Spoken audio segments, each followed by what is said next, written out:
Security throws out woman for Biden-Harris hat, then discovers she owns the store. The morning sun was struggling to pierce through the gray clouds, casting a muted glow over the busy shopping center.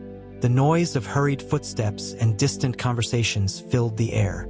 Outside the store, a fresh batch of customers slowly trickled in, passing the gleaming windows and staring into the world of high-end goods and consumer distractions. Everything was normal, and yet, on this particular day, things were about to take a turn. Inside the store, Sharon, the security guard, was standing watch near the front entrance. She had worked at the store for nearly 5 years, proud of the order she maintained within these walls. Sharon wasn't known for taking any nonsense from anyone. She was sharp, no nonsense, and had a way of making sure people followed the rules. There were always complaints, of course. The occasional person trying to shoplift or cause a ruckus. Sharon had handled it all. But today, as a woman in her mid-40s walked past the entrance, she caught Sharon's eye. It wasn't the woman's age or demeanor that caught Sharon's attention. It was the bold, glaring slogan on the woman's hat, a Biden-Harris cap. The color was bright and eye-catching, drawing the gaze of anyone who happened to glance her way. Sharon immediately felt an odd, tight knot form in her stomach. She wasn't necessarily political, but she didn't like what that hat stood for. She didn't like the people who wore them, and she certainly wasn't going to stand by and let someone walk around her store without a little nudge. Her eyes narrowed as the woman walked past the front door and into the store, browsing casually along the aisles. Sharon's instincts took over. The woman had a right to wear whatever she pleased, of course. But Sharon had also learned over the years that sometimes the little things could become a distraction, a disruption. And she didn't want to be caught off guard by something so bold in her domain. Not on her watch. "Excuse me, miss," Sharon called out from across the store, her tone sharp, her voice carrying across the aisle. The woman, startled, turned to face Sharon. Her hand instinctively reached up to adjust her cap, but she didn't say a word. "Yes," the woman replied, her face a mixture of surprise and confusion. "I'm afraid we don't allow political statements in the store," Sharon said, her voice steady but authoritative. She had a look in her eyes that made it clear this wasn't a request. It was a rule. The woman blinked, taken aback by the sudden interruption. She opened her mouth to protest, but Sharon continued, her gaze unwavering. "We don't tolerate any display of political beliefs inside these walls," Sharon added, her tone growing more firm. "I'm going to have to ask you to remove the hat, or you'll need to leave." The woman hesitated. "You're kidding, right?" She glanced around, looking at the empty store, the soft hum of fluorescent lights overhead. No one else was there, not a single soul. She hadn't even seen anyone else react to her cap when she walked in. It was just a hat, for crying out loud. "I'm afraid not," Sharon replied, her stance firm. "If you want to stay, you'll need to take it off." The woman stared at Sharon for a moment, her expression shifting from disbelief to irritation. It wasn't like she hadn't been in other stores where she was allowed to wear whatever she wanted. Her political beliefs were just as valid as anyone else's, she thought. But Sharon wasn't having it. And the woman knew that there was no getting around Sharon once she made up her mind. "I don't need to take off my hat," the woman said, a slight edge to her voice. "It's just a hat." Sharon's face remained neutral. "Then I'm afraid you'll have to leave." The woman's jaw clenched, the frustration evident in her eyes. She took a moment, almost as if she was weighing the situation. But then, without saying another word, she slowly turned and made her way to the door. Sharon watched her go, arms crossed, lips pressed tightly together. She wasn't particularly bothered by the woman's attitude, but she was irritated. Sharon wasn't one to back down from what she believed was the right thing to do. And today she felt she had done the right thing. Sharon leaned against the doorframe, watching as the woman's figure receded into the distance. The store fell into silence, except for the soft hum of the lights above her. Sharon could feel a sense of satisfaction brewing in her chest. She had upheld the rules, and the store was safe from any potential disruption. But as she stood there, watching the woman leave, she couldn't shake the nagging thought that there was more to this than just a political statement. She wasn't sure what it was exactly, But something felt off about this entire situation. The store, with its sleek shelves and rows of meticulously organized products, had been a peaceful sanctuary for Sharon until now. It had been a calm, consistent place until the woman in the hat walked in. Sharon's mind drifted back to the brief interaction, replaying the words over and over again in her head. It wasn't just about the hat. It wasn't just about the political affiliation. Sharon could see the attitude behind the woman's refusal to comply. Sharon tried to push it out of her mind. She had done what she was supposed to do. There was no room for tolerance of political displays here. This was a business, and businesses had rules. Her eyes flicked to the clock, and she glanced around the empty aisles. No one had come in to witness the exchange. The store was still quiet, a steady rhythm of calm after the brief interruption. But Sharon couldn't help but feel something gnawing at her. The woman had been so quick to respond, her defiance not just about the hat, but about something else, something more personal. Sharon had expected some form of compliance or at least a simple apology. But instead, she had faced someone who pushed back with an attitude that left Sharon wondering if it was about more than just politics. She couldn't put her finger on it, but that sense of unease lingered. Minutes passed. Sharon returned to her post near the front of the store, keeping her eyes on the entrance. She watched the door, scanning for customers as the minutes ticked by. The normal bustle of the store continued, but Sharon couldn't shake that feeling. The woman's defiance had unsettled her, but now, all she could think about was what came next. The door opened again. This time a man stepped inside. He was dressed in a simple jacket, with a hat perched on his head. Sharon didn't pay him much attention at first, assuming he was just another customer. But something about his posture stood out. He wasn't hurried like others who came in, glancing around nervously. This man moved with a purpose, his eyes scanning the aisles with a keen awareness.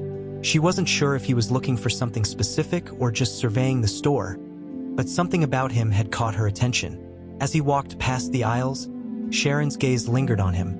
But it wasn't until he reached the counter that she noticed the hat he was wearing. Another Harris Walls hat, unmistakable, emblazoned with the bold letters. Her breath hitched. The same hat. Sharon immediately felt her stomach drop. She had no idea if this man was connected to the woman she had just escorted out, but she couldn't afford to take chances. The man glanced around once again before walking up to the counter. Sharon's instincts kicked in, and she made her way toward him, trying to keep a calm expression on her face. As she neared, she could feel her pulse quicken. There was something about the man's calm demeanor that unsettled her. He wasn't like the others who wandered into the store with a purpose, chatting nervously to themselves or rifling through their wallets. He had the look of someone who was used to being in control.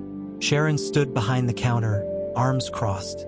She didn't speak right away, studying the man carefully.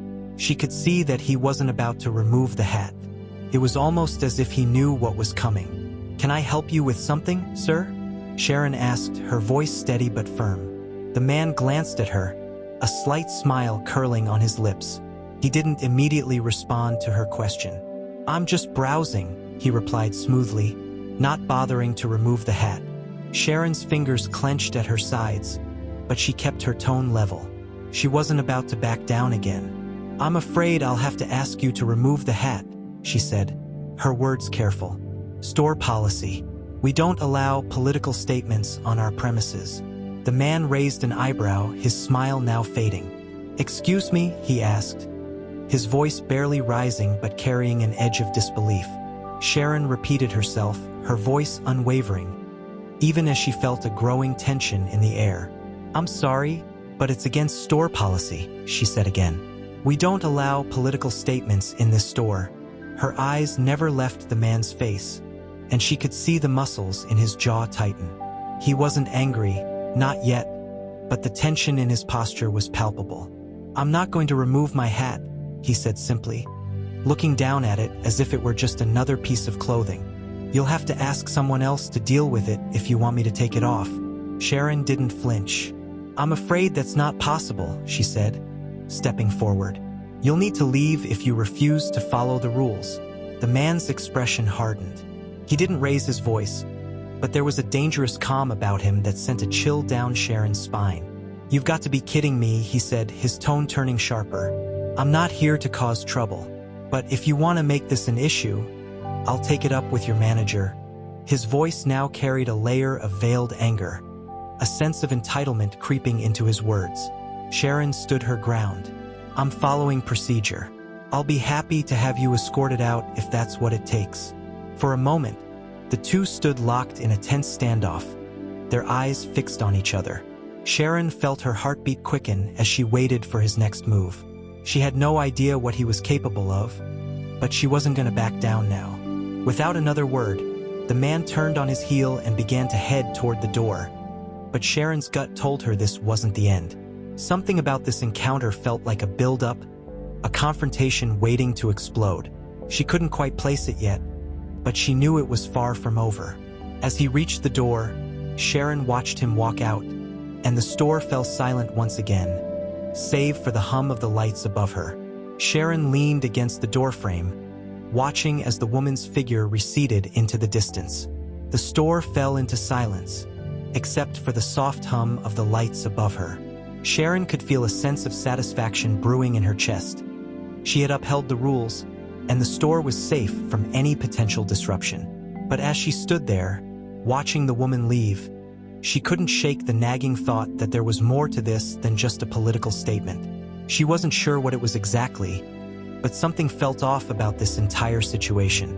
The store, with its sleek shelves and rows of meticulously organized products, had been a peaceful sanctuary for Sharon until now. It had been a calm, consistent place until the woman in the hat walked in. Sharon's mind drifted back to the brief interaction, replaying the words over and over again in her head. It wasn't just about the hat. It wasn't just about the political affiliation. Sharon could see the attitude behind the woman's refusal to comply. Sharon tried to push it out of her mind. She had done what she was supposed to do. There was no room for tolerance of political displays here. This was a business, and businesses had rules.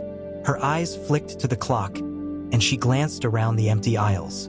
No one had come in to witness the exchange. The store was still quiet, a steady rhythm of calm after the brief interruption. But Sharon couldn't help but feel something gnawing at her. The woman had been so quick to respond, her defiance not just about the hat, but about something else, something more personal. Sharon had expected some form of compliance or at least a simple apology. But instead, she had faced someone who pushed back with an attitude that left Sharon wondering if it was about more than just politics. She couldn't put her finger on it, but that sense of unease lingered. Minutes passed. Sharon returned to her post near the front of the store, keeping her eyes on the entrance. She watched the door, scanning for customers as the minutes ticked by.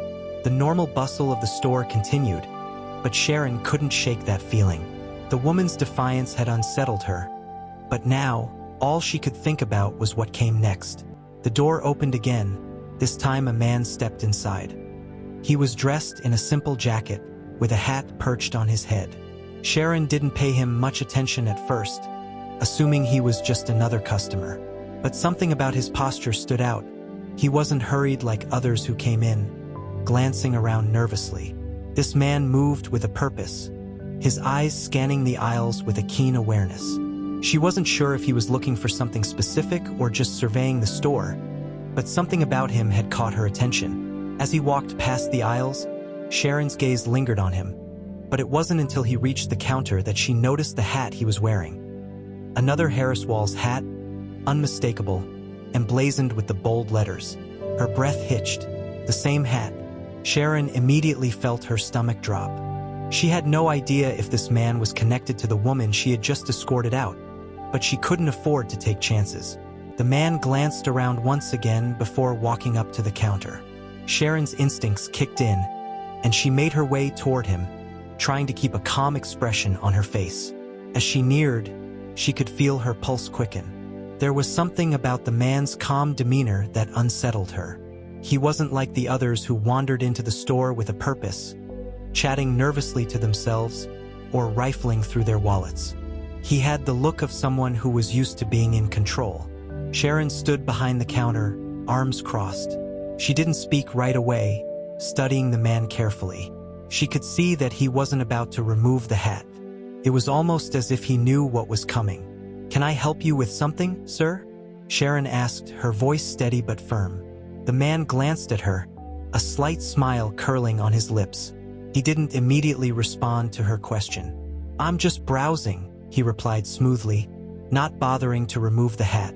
Sharon's fingers clenched at her sides, but she kept her tone level. She wasn't about to back down again. "I'm afraid I'll have to ask you to remove the hat," she said, her words careful. "Store policy. We don't allow political statements on our premises." The man raised an eyebrow, his smile now fading.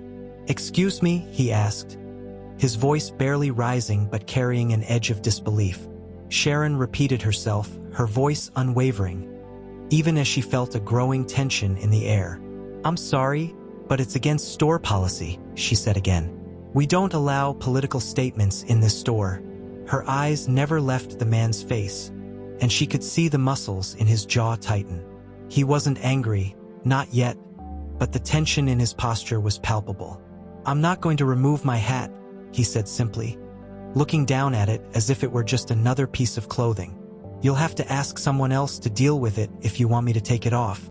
Sharon didn't flinch. "I'm afraid that's not possible," she said, stepping forward. "You'll need to leave if you refuse to follow the rules." The man's expression hardened. He didn't raise his voice, but there was a dangerous calm about him that sent a chill down Sharon's spine. "You've got to be kidding me," he said, his tone turning sharper. "I'm not here to cause trouble, but if you want to make this an issue, I'll take it up with your manager." His voice now carried a layer of veiled anger, a sense of entitlement creeping into his words. Sharon stood her ground. "I'm following procedure. I'll be happy to have you escorted out if that's what it takes." For a moment, the two stood locked in a tense standoff, their eyes fixed on each other. Sharon felt her heartbeat quicken as she waited for his next move. She had no idea what he was capable of, but she wasn't going to back down now. Without another word, the man turned on his heel and began to head toward the door. But Sharon's gut told her this wasn't the end. Something about this encounter felt like a build-up, a confrontation waiting to explode.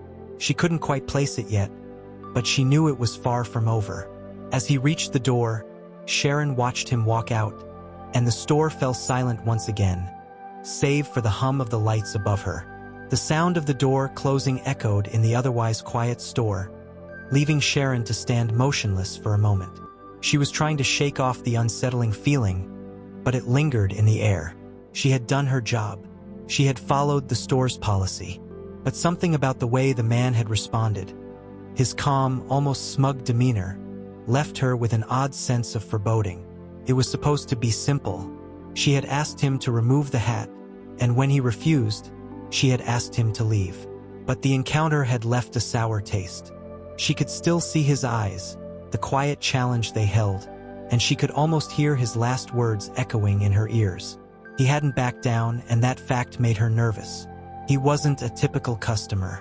He didn't seem rattled or embarrassed, even though he should have been. Most people, when asked to comply, would either apologize or leave, but not him. Sharon glanced at the security camera feed, reviewing the footage of the man entering the store. He hadn't seemed out of place at first. He was just a regular guy with a regular outfit, but now that she thought about it, something about his mannerisms had set him apart. He hadn't seemed like someone just passing through. It was as though he had an agenda, a purpose in mind when he walked through that door. She couldn't help but wonder what it was, though she still couldn't place it.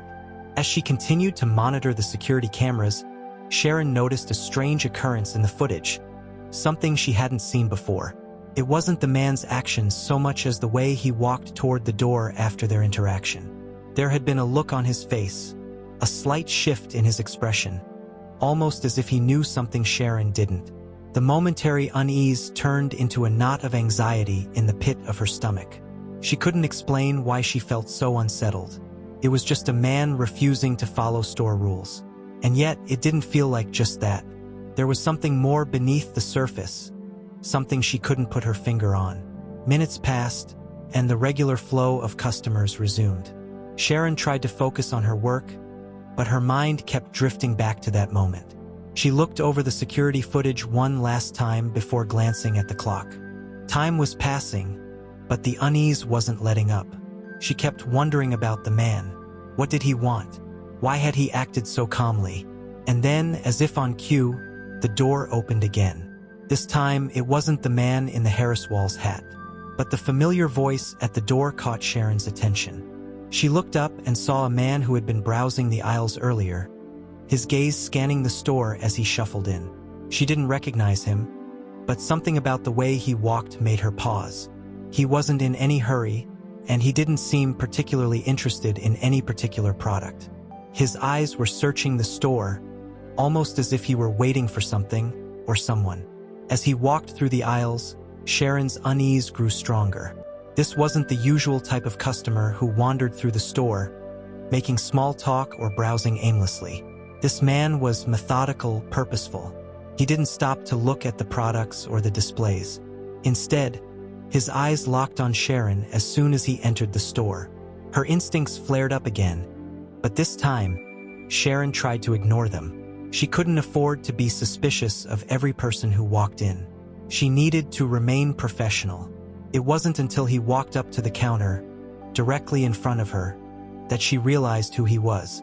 It was the same man from earlier, the one in the Harris Walls hat. Her heart skipped a beat as she tried to remain calm. He was back, but this time, he didn't approach her with the same casual indifference. There was something different in his eyes, something more menacing, perhaps. Sharon swallowed hard, her mind racing. She could feel her pulse quicken as he stepped closer to the counter. This wasn't just another customer. There was a tension in the air, thick and suffocating. "I'm sorry," Sharon said, trying to keep her voice steady. "I asked you to leave earlier. And as I explained, we don't allow political displays in the store." She braced herself for his reaction. He had already defied her once. Would he do it again? The man looked at her silently for a moment, his expression unreadable. There was no anger, no irritation, just a cool, almost casual gaze. "You're still going to push this issue?" he asked in a low voice. "Even after all this?" Sharon's mouth went dry. "I'm following the store's policy," she replied, trying to maintain authority. "You were asked to leave earlier, and I'm just enforcing that request." For a moment, the man simply stood there, staring at her. Sharon felt her throat tighten. There was a sense of inevitability hanging in the air, something that made her feel like this was only the beginning of something far more complicated than she had expected. Then, unexpectedly, the man broke the silence. "You have no idea who you're talking to," he said, his voice quiet but laced with an edge. Sharon froze, unsure of how to respond. What did he mean? "I'm not the one who should be apologizing here," he continued, his voice still calm but carrying a weight that made Sharon uneasy. "You should be worried about the consequences of treating people like this."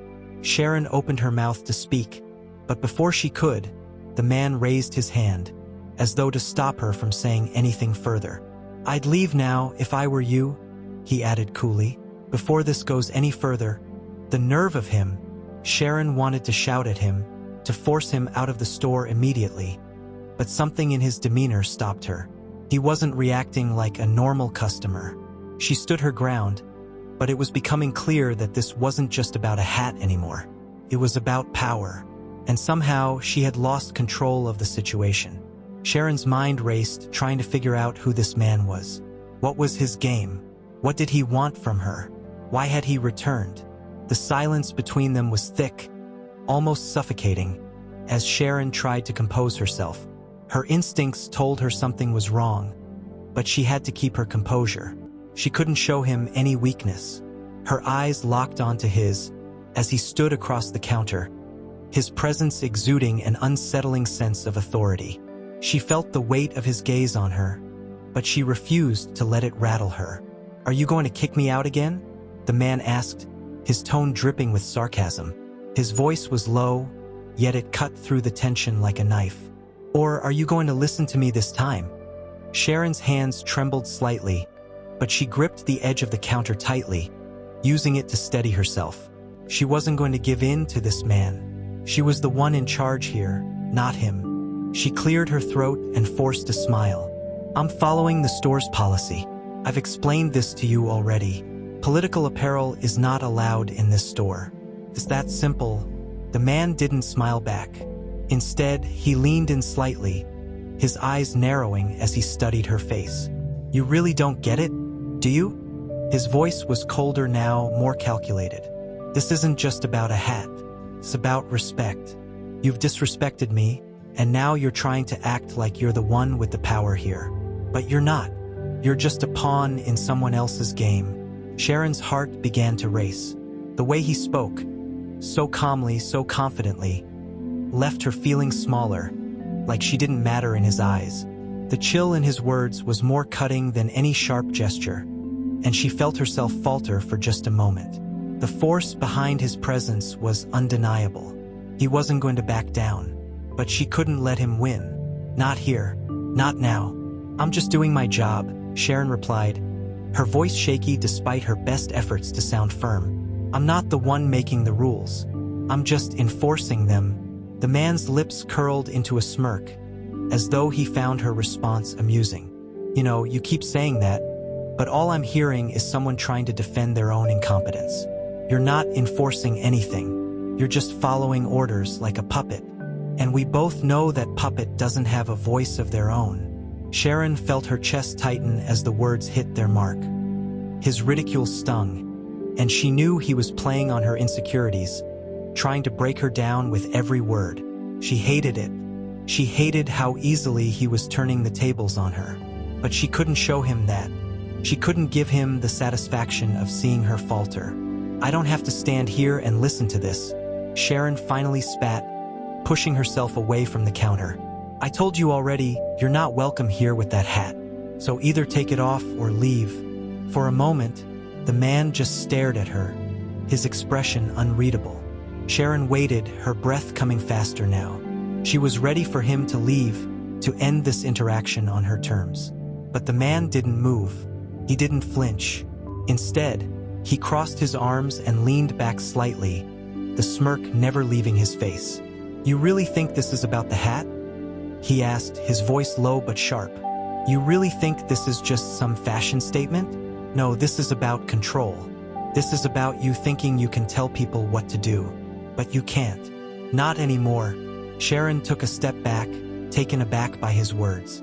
She didn't understand what he was getting at. What was he trying to prove? She didn't have the patience to deal with him anymore. I don't have time for your games, she snapped. Either you follow the rules or you leave. The man took a slow step forward, his presence filling the space between them. Sharon's heart skipped a beat. She could feel the heat rising in her chest as her anger began to boil over. He was testing her, pushing her, but she refused to let him get the best of her. You're not in control here, he said quietly, his voice a low rumble. You're nothing more than a worker bee doing someone else's bidding. You think your little rules matter? You think I care about your policy? You're out of your depth.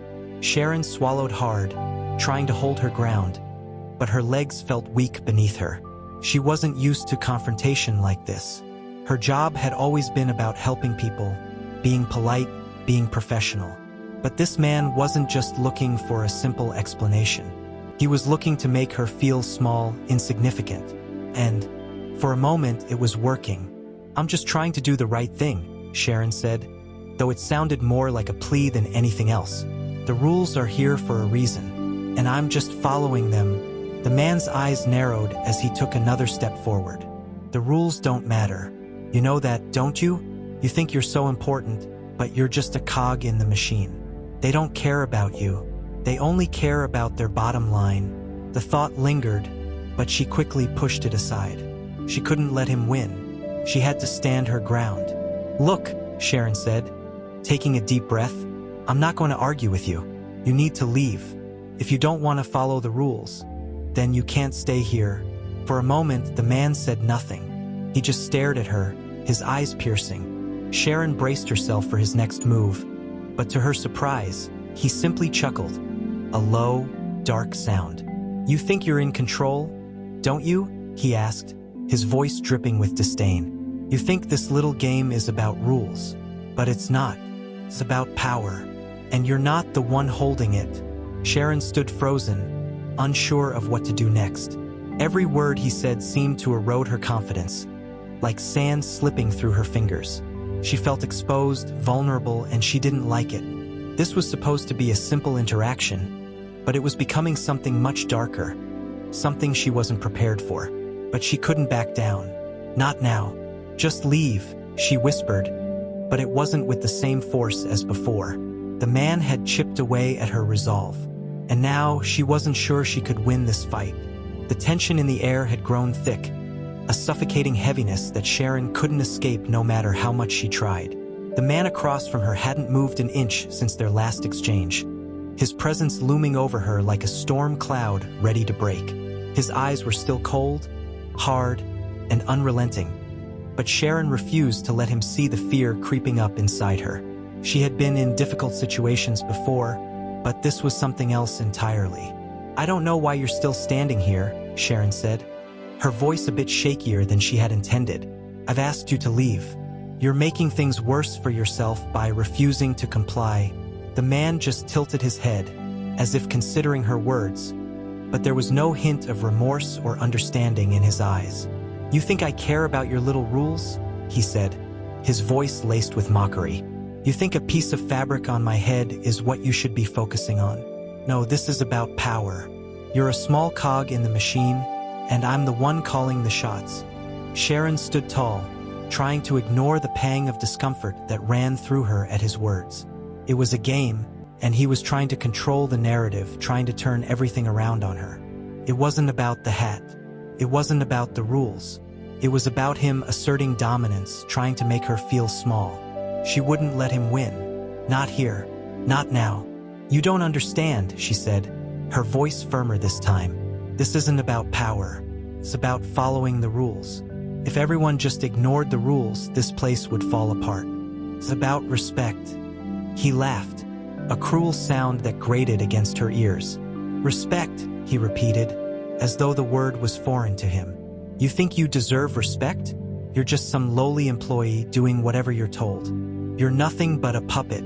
Sharon's chest tightened, but she held her ground. She wasn't going to let him get under her skin. "Not now, not ever. You can call me whatever you want," she said, her voice steady, "but I'm doing my job.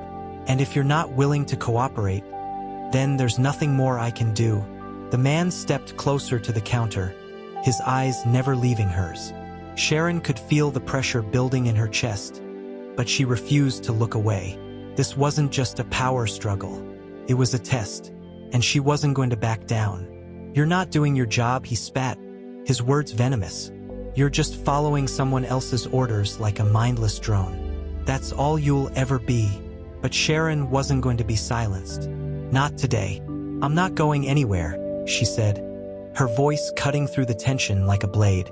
"I've asked you to leave, and I'll keep asking until you get the message. You're not above the rules. You're not above anyone here." The man's face twisted in anger as he stepped closer, his hands balling into fists at his sides. "You don't get it, do you?" he growled, his voice low and threatening. "You think you have control here, but you don't. You're just a small part of this operation. You have no power. You have no say in anything." Sharon could feel the bile rising in her throat, but she held it back. This man was trying to break her, trying to make her question everything she stood for. But she couldn't let him. She couldn't show him that he had one. "Not now. Not ever. I don't need power to do the right thing," she said, her voice sharp, unwavering. "I'm just here to do my job, and my job is to follow the rules. So either you leave, or I'll have to call someone who can handle this situation." The man laughed again, but it wasn't a laugh of amusement. It was a laugh of superiority. He wasn't laughing with her. He was laughing at her. "You think calling someone else will fix this? You think that will change anything? It won't. You're just a tiny little cog in a big machine. You don't matter." Sharon's hands shook slightly, but she didn't back down. She wasn't going to let him turn this into a personal attack. She wasn't going to let him degrade her. She was better than that. "I matter," she said, her voice steady now, her gaze unflinching. "I matter because I'm doing the right thing. And you matter because you're choosing to make this hard. But I'm not the one in the wrong here. "I told you," he said slowly, his voice dark and threatening. "This isn't about a hat. This is about respect. And you're not showing me any." Sharon's lips tightened. "I don't need to show you anything," she said, her words final, her resolve hardening. "You need to leave. Now." For a moment, the man just stood there, his jaw clenched in fury. Then, with a look of pure disdain, he turned on his heel and walked out of the store, leaving Sharon standing behind the counter, her heart racing in her chest. But as the door swung shut behind him, Sharon didn't feel any relief. She felt something else, something she couldn't quite explain. A few minutes passed, the normal hum of the store continuing on, but Sharon couldn't shake the sense that she was still being watched. The interaction had escalated quickly, the man's anger seething with every word, and Sharon had refused to back down. But what would come next? Would he just go away? Or was there more to this story? Sharon wasn't sure, but she had a feeling she wasn't done yet. As she tidied up the counter, the bell above the door rang again. Sharon looked up, and there he was, the man, back in the store. His eyes locked onto hers, filled with an even deeper rage than before. "Thought I was done with you?" he barked, his voice low and threatening. "You don't get to tell me what to do. Not here. Not anywhere." Sharon stood still, a mix of disbelief and growing anger swirling in her chest. He was back, and it was clear he hadn't let go of his previous tirade. He wasn't just angry now. He was furious, and that fury was directed right at her. The man took a few steps closer, his presence suffocating, as if he had no intention of backing down. "I don't know who you think you are," he growled, "but you better start respecting me. I don't care about your job or your little store. You're nothing in the grand scheme of things." Sharon's grip on the counter tightened, her nails pressing into the wood as the weight of his words pressed down on her. She had expected this. He wasn't just going to walk away and forget about the confrontation. He was going to keep pushing, to keep escalating until he had the upper hand. But Sharon wasn't going to give that to him. She wasn't going to cower. Not in front of him. Not in front of anyone. "You need to leave," Sharon said, her voice firm, her posture unyielding. "I've told you once, and I'll say it again. You're not welcome here." The man scoffed, his lips curling into a sneer. "Who are you kidding? You think you can just tell me to leave and I'll listen? You're just an employee. You have no power here, no say in anything. You're not in control." "I may be an employee," Sharon said, her voice steady, "but I'm still in charge of this situation. And I'm telling you, you need to leave now, or I'll have to call someone to handle this."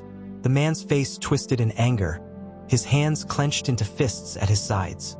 He was losing control, and it was clear he didn't like it. "You don't get it, do you? You think you can tell me what to do? You think you have any authority here?" He took a step closer, his face inches from hers now. "I don't answer to you, and I don't answer to anyone like you." Sharon could feel the heat of his breath on her skin, the proximity making her skin crawl. But she stood her ground, refusing to back down. "I don't need to have power over you," Sharon said, her voice unwavering. "I just need you to leave. You don't belong here." The man laughed bitterly, a hollow, mocking sound. "You think you can just order me around, huh? Just like that?" His laugh turned into a snarl as he jabbed a finger in her direction. "You're nothing. You're just a nobody, a puppet." The insult hit harder than it should have. Sharon fought the urge to react, to show any sign of weakness. She wasn't going to give him that satisfaction. He wasn't in control here. She was, and it was time for him to realize that. "I'm not going anywhere," the man sneered. "You can't make me. No one can. You don't have the guts to make me leave. You're too scared to do anything." Sharon's breath hitched, but she didn't flinch. Instead, she looked him dead in the eyes, her resolve firm and unshakable. "I don't need guts to do my job," she said, her words sharp and precise. "I just need you to follow the rules. And if you can't do that, then you're out of line. And you're not going to get away with it." For a moment, the man seemed to pause, as if considering her words. Sharon could see the tension in his jaw, the fury in his eyes, and she knew he wasn't done yet. He wasn't about to back down, and neither was she. "Get out of my face," Sharon said, her voice still calm but laced with determination. "I've asked you politely. I don't want to have to get anyone else involved. But if you don't leave, I will. And trust me, you won't like the consequences."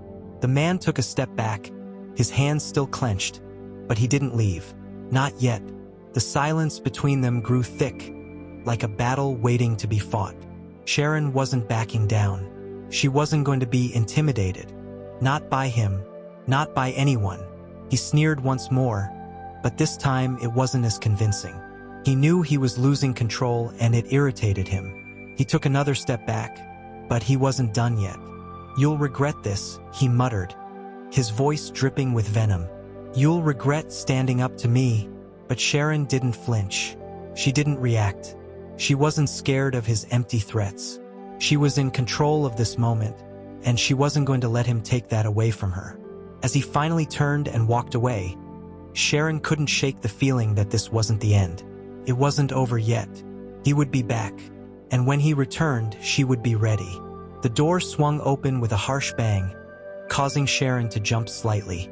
She hadn't expected him to return so quickly, but there he was, standing in the doorway once more. The same scowl on his face, the same aggression in his posture. But this time, something was different. Sharon wasn't sure what it was, but she could feel it. The air had shifted again, but this time, she wasn't worried. She wasn't afraid. The man walked in slowly, his eyes fixed on her. "You think this is over?" he snarled, the words dripping with disdain. "You think I'm just going to forget what you did? You humiliated me in front of my own people, and that's something I don't forget." Sharon's jaw tightened. "What do you want?" she asked, her voice firm, her stance unwavering. She wasn't backing down now, not after everything that had happened. She had taken enough from him. "Oh, it's not about what I want," the man spat. "It's about what you're going to get." He stepped forward, his hands clenched into fists at his sides. Sharon could feel the intensity of his anger, but it no longer had the power to intimidate her. "I already told you," Sharon said, standing her ground. "I'm not afraid of you. You don't scare me." The man's eyes narrowed, and his lips curled into a sneer. "You should be," he growled. "You think you're so tough, standing there all high and mighty, but you're just a little shopkeeper. You think your little business means anything in the grand scheme of things? I'll ruin you." Sharon let out a small laugh, shaking her head. "You don't get it, do you?" she said, her voice low but confident. "You don't scare me, and you never will." For a moment, there was silence between them, as the man stared at her, his nostrils flaring in anger. Then, with a sudden violent motion, he reached out and grabbed her by the collar of her shirt, yanking her towards him. Sharon's breath caught in her throat as he pulled her so close that she could feel the heat of his breath against her face. "Listen to me," he hissed, his voice barely above a whisper. "I'm not playing around anymore. You're going to regret this." But just as quickly as he had grabbed her, Sharon felt a hand on his shoulder, a firm grip that pulled him away from her, spinning him around. It was then that she realized who had entered the store. Standing in the doorway was a tall, imposing figure, someone she had not expected to see today. The man's face was familiar, but she had never seen him so close before. He was dressed in a dark coat, his shoulders broad and his eyes cold with determination. He looked at the man in front of Sharon with a mixture of disdain and authority. "Is there a problem here?" the man asked, his voice calm but commanding. The antagonist's eyes widened as he turned to face the newcomer. "What the hell are you doing here?" he snapped, his posture immediately defensive. The man took a step forward, his gaze steady. "I'm the one asking questions," he said, his voice never wavering. "What's your name?" The man stammered for a moment, clearly caught off guard by the sudden shift in power. "Who are you?" he demanded, but his voice lacked the same conviction it had just moments ago. The stranger didn't answer immediately. Instead, he reached into his coat pocket and pulled out his wallet, flashing a badge at the man. Sharon's eyes widened as she read the name printed across the badge. Police Chief. The stranger was the chief of police, and he was standing in her store, right in front of this man who had been harassing her. The man's face drained of color as he stared at the badge, his anger quickly turning to fear. He took a step back, clearly unsure of what to do next. You're the police chief?" he stammered. "That's right," the police chief replied, his voice now taking on a much colder, more intimidating tone. "And I suggest you leave. Now." The man opened his mouth to argue, but the chief raised a hand, silencing him. "I don't think you want to make this worse," he warned. "You've already pushed your luck. But you're not going to intimidate anyone here. Not her, not me, and certainly not anyone else in this city." The antagonist's eyes flickered back to Sharon, and for the first time, he seemed to shrink back, his bravado faltering. Sharon watched as his posture sagged, his shoulders slumping in defeat. He wasn't the big man anymore. The chief had diffused his aggression with nothing more than a look and a few calm words. "I'm sorry," the man muttered, though his voice lacked any real conviction. "I didn't know." The chief cut him off. "You should have thought about that before you decided to make a scene." He glanced at Sharon, giving her a small nod of reassurance. "I'll make sure you're escorted off the premises. Don't come back." With that, he turned and motioned to one of the other officers who had been waiting outside. The officer stepped forward, and the man was escorted from the store, his head hung low. He didn't speak a word as he was led away, the power having drained from him completely. Sharon let out a breath she didn't realize she'd been holding. The moment the man was gone, she found herself feeling a mix of emotions: relief, disbelief, and something else, a sense of justice. The police chief turned back to her, his expression softening. "Are you okay?" he asked gently. Sharon nodded, still in a bit of shock. "I am now. Thank you." The chief smiled, and for the first time since the whole ordeal had started, Sharon felt a genuine sense of calm settle over her. The man had been put in his place, and Sharon was finally free from his harassment. As she watched the police chief walk out of the store, she realized that not only had he saved her, but he had also reminded her of her own strength. This was her business, her space, and no one, not even someone as angry and rude as that man, was going to take it from her.